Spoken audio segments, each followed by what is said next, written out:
ഷാർജയിൽ വെച്ച് മരിച്ച കൊല്ലം സ്വദേശി വിഭജികയുടെ ഭർത്താവ് നിതീഷിന്റെ വീട് ഇപ്പോൾ പൂട്ടിക്കിടക്കുകയാണ്. കോട്ടയം പനച്ചിക്കാട് പൂവൻതുരുത്തിലെ വീട്ടിൽ സംഭവം നടക്കുന്ന അന്ന് വരെ പിതാവ് മോഹനൻ ഉണ്ടായിരുന്നുവെന്ന് അയൽവാസികൾ സാക്ഷ്യപ്പെടുത്തുന്നു. അഖിലിന്ന് പൂവൻതുരുത്തിലെത്തിയപ്പോൾ കണ്ടതെന്താണെന്ന് നോക്കാം. ഷാർജയിൽ വെച്ച് ആത്മഹത്യ ചെയ്ത വിഭജികയുടെ ഭർത്താവ് നിതീഷിന്റെ വീട് ആണ് ഇത് എന്നുള്ളത്. കോട്ടയം കൊല്ലാടാണ് ഈ നിതീഷിന്റെ വീടെന്ന് പറയുന്നത്. നിലവിൽ ഇപ്പോൾ ഈ വീട് പൂട്ടിക്കിടക്കുകയാണ്. പുറത്തുനിന്നും ഈ ലോക്ക് ചെയ്തപ്പോൾ ഗേറ്റ് ലോക്ക് ചെയ്തിട്ടുണ്ട്, ഉള്ളിൽ വാതിലും പൂട്ടിയിരിക്കുകയാണ്. ഇപ്പോൾ നിലവിൽ ഇവിടെ ആരുമില്ല എന്നുള്ളതാണ്. പക്ഷേ ഈ ഒരു സംഭവം പുറത്തേക്ക് വരുന്ന ദിവസം വരെ ഈ നിതീഷിന്റെ അച്ഛൻ മോഹനൻ ഇവിടെ താമസിച്ചിരുന്നു എന്നാണ് മനസ്സിലാക്കാൻ സാധിക്കുന്നത്. നമ്മോടൊപ്പം ഇവിടെയുള്ള ബ്ലോക്ക് മെമ്പർ കൂടി ചേരുന്നുണ്ട് എന്നുള്ളതാണ്.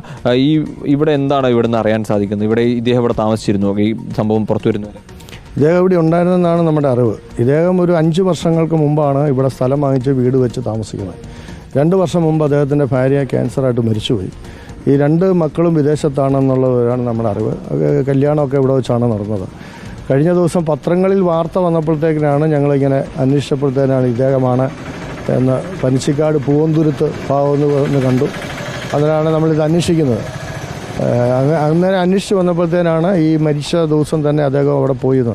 ഇടയ്ക്ക് വഴിവെച്ചൊക്കെ കാണുമ്പോഴത്തേക്കിന് അദ്ദേഹം ചിലപ്പോൾ വെളിയിൽ പോയിരിക്കുകയാണ്, ഞാൻ വിദേശത്തായിരുന്നു അല്ലെങ്കിൽ നാട്ടിലുണ്ട് എന്നൊക്കെ പറയാറുണ്ട്. ഇതിലെയൊക്കെ നമ്മൾ കടന്നു വരുമ്പോഴത്തേന് വഴിവെച്ചൊക്കെ കാണാറുണ്ട്.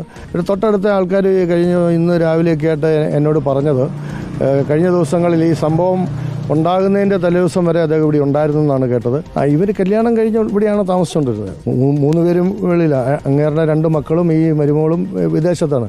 നാട്ടിൽ വരുന്ന ഒരു സമയത്ത് മാത്രമേ ഉള്ളൂ. ആ മരണവുമായി ബന്ധപ്പെട്ട സമയത്ത് ഇവർ വന്നിട്ടുണ്ടായത്. അമ്മയുടെ മരണമായിട്ട് ബന്ധപ്പെട്ടുള്ളതായിട്ടോ എന്തെങ്കിലുമൊക്കെ അയൽവാസികൾ പറയാറുണ്ട്? ഇല്ല, അങ്ങനൊരു തർക്കമുള്ളതായിട്ടോ ഇല്ല.